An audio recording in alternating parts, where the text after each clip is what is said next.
Assalamualaikum warahmatullahi wabarakatuh. Kenalkan, nama saya Muhammad Aditya Pratama, salah satu mahasiswa dari Universitas Nasional dengan nomor NPM 193402516220. Kali ini saya akan membahas salah satu materi dari analisis kinerja keuangan, yaitu definisi modal kerja. Definisi modal kerja menurut konsep kuantitatif adalah jumlah keseluruhan dari aktiva lancar yang dimiliki perusahaan. Modal kerja dalam makna ini sering juga disebut modal kerja bruto atau gross working capital.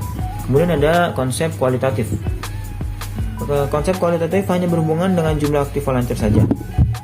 Di konsep kualitatif ini, modal kerja berhubungan dengan jumlah utang lancar atau utang yang pembayarannya harus segera dilakukan.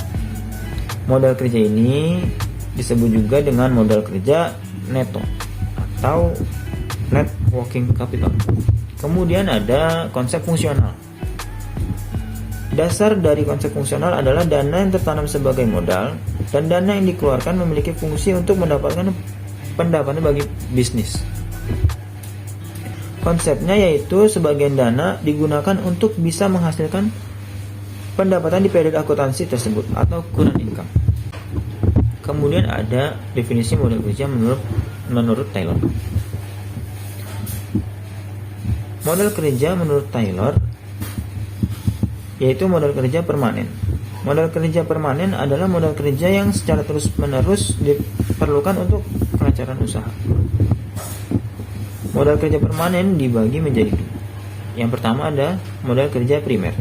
Modal kerja primer adalah jumlah modal kerja minimum harus ada pada perusahaan untuk menjamin kontinuitas usahanya. Kemudian ada modal kerja normal. Modal kerja normal, jumlah modal kerja yang diperlukan untuk menyelenggarakan luas produksi normal. Pengertian normal di sini adalah dalam artian yang dinamis. Kemudian ada modal kerja variabel. Modal kerja variabel adalah modal kerja yang jumlahnya berubah-ubah sesuai dengan perubahan keadaan. Modal kerja variabel ini dibagi menjadi tiga. Yang pertama adalah modal kerja musiman. Modal kerja musiman, modal kerja yang berubah-ubah jumlahnya disebabkan karena fluktuasi musim. Kemudian ada modal kerja siklis. Modal kerja siklis, modal kerja yang berubah-ubah jumlahnya disebabkan karena fluktuasi konjungtur. Dan yang ketiga adalah modal kerja darurat.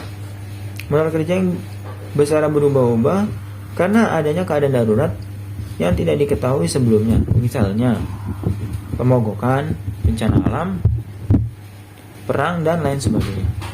Sekian. Assalamualaikum warahmatullahi wabarakatuh.